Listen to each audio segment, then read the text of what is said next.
Our first story takes the phrase, "a blessing in disguise," to a new level. It's about an internationally acclaimed motivational speaker and author from the St. Louis area. John O'Leary is the first author to sign on with Simon and Schuster's new multimedia platform-based division called North Star Way. It's the most recent leg of a life journey that was nearly cut short by a horrifying childhood accident. But O'Leary credits that accident for the success he enjoys today. In this photo of the O'Leary family of Town and Country, John O'Leary was about 3 years old. When John was 9, he spotted some older boys playing with matches and gasoline and decided to try it himself in his family's garage. You can imagine what happened next. Burned on 100% of my body. 87% was third degree. And so they bring me into the hospital, and I remember laying there as a little boy. I caught myself on fire, I caught the house on fire, and I was sure I totally let my father down. So that was my thought. And you can imagine my surprise and relief when he comes in. And the first thing my dad says to me is how much he loves me and how proud he is of me. And so it changed the entire story thereafter. John received an abundance of love, support, and encouragement from family, nurses, doctors, and friends. He would need it for the months of skin grafts and other procedures he would endure in the hospital. Word of John's accident quickly reached the ears of one of his heroes, St. Louis Cardinals announcer Jack Buck. The legendary broadcaster found out where the young patient was being treated and paid him a surprise visit. I loved him, but I'd never met him before. So he walks into this space, and now it's not 1120 KMOX, it's bedroom 406 at the Burn Center. He's sitting next to me. I kind of sense a presence. And then he speaks into my darkness, and what he says very firmly was, "Kid, wake up. You are going to live. You are going to survive. Keep fighting. Keep fighting. And when you get out of here, we are going to celebrate. We'll call it John O'Leary Day at the ballpark." And then I remember he said something like, "Kid, are you listening?" And tied down, swollen shut. I remember nodding gently. And then my hero says back, "Good. Keep fighting. See you soon." And that promise of visiting this little boy was made and kept and delivered upon for the next 5 months and really for the rest of my life. An incredible untold story of a guy from our community who stood up and served, did it quietly, and in doing so really radically changed my life. So Ruth, my oldest boy is named Jack, and we named him after Jack Buck. So when we come to the games, we make a point out of parking on this side of the stadium so we can walk right past and point out this man who touched our life so dearly and so deeply. O'Leary explained how Buck persuaded him to relearn handwriting in spite of his hand's deformities. When I was first burned and out of the hospital, what he learned is that I could not use my hands at all. So Jack, thinking the way that only Jack Buck could have done, dreams outside of the box and asks himself what more he can do. He sends me a baseball signed by Ozzie Smith, and below the ball was a note from Jack Buck, and it says, "Kid, if you want a second baseball, all you have to do is send a thank you letter to the man who signed the first one."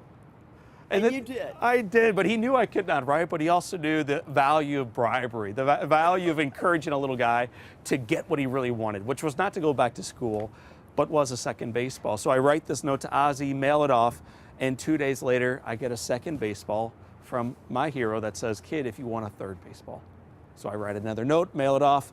A few days later, Ruth, I get a fourth baseball, a fifth baseball, a sixth baseball. By the end of 1987, Jack Buck sends 60 baseballs to a little boy in a wheelchair, without hands, with no chance, teaching him how to ride again, transforming forever my life. They remained friends until Buck's death in 2002. O'Leary's life changed for the better in other ways. The summer following his release from the hospital, John and his 5 siblings were taken by their mom and dad on vacation to Colorado. Denny and Susan O'Leary had always wanted to climb a mountain. Taking a cue from the adage, "life's too short," They made their wish come true with family in tow in 1988. Several years ago, Denny and Susan O'Leary wrote a book about their experiences with their son's accident and recovery and the community's response. It was illuminating for John to read about how his situation affected his parents. He wasn't the only one impressed by their story. One of the groups that read their book originally was a group of Girl Scouts out in West County. So this little group asked me to speak to their school. It's going to be 3 Girl Scouts in the first row. It's 3rd graders. And I am so nervous before sharing this story. I get sick in the parking lot before walking in to talk about this story with these little girls. But in leaving that day and in hugging these little ones, I realized the calling to get over myself, get past the fear, and to share this story as it ignites hope and inspiration in the lives of others. Look at our country, look at this stadium, look at your friends and family members around you. We are fortunate. That talk before a group of grade schoolers evolved into a career as a motivational speaker. Whatever, my friends, we choose to focus on will grow around us. If you focus on the negativity, watch out because it's coming. If you focus on the possibility and the beauty of tomorrow and how it starts today, watch out because it's on, it's coming, hang on. O'Leary has shared his story with 500,000 people and counting around the world. This 2014 appearance at the Edward Jones Dome was before a convention of the home, bath, and body products company, Scentsy. Finally, John O'Leary decided it was time for him to write a book.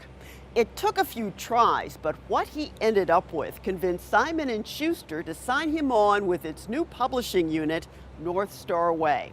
In the spring of 2016, it will publish On Fire, 9 keys to breathe life and possibility into every moment. But more than promoting John O'Leary's book, the publisher will be promoting his brand. They're going to help launch this into a community that we think is starved for hope and inspiration and the next step in their lives. So I'm thrilled to be signed by them and looking forward to the book coming out next year. As for John O'Leary's personal life, he's been married to the former Elizabeth Hitler for 8 years, and they have 4 children. Not bad for a guy who, at 9 years old, wasn't expected to survive the burns that ravaged his young body. We get to choose the path we take. We all get experience with being burned through struggles in our marriages, through divorces, bankruptcies, financial woes, you name it, we deal with challenges. We get to decide what happens next.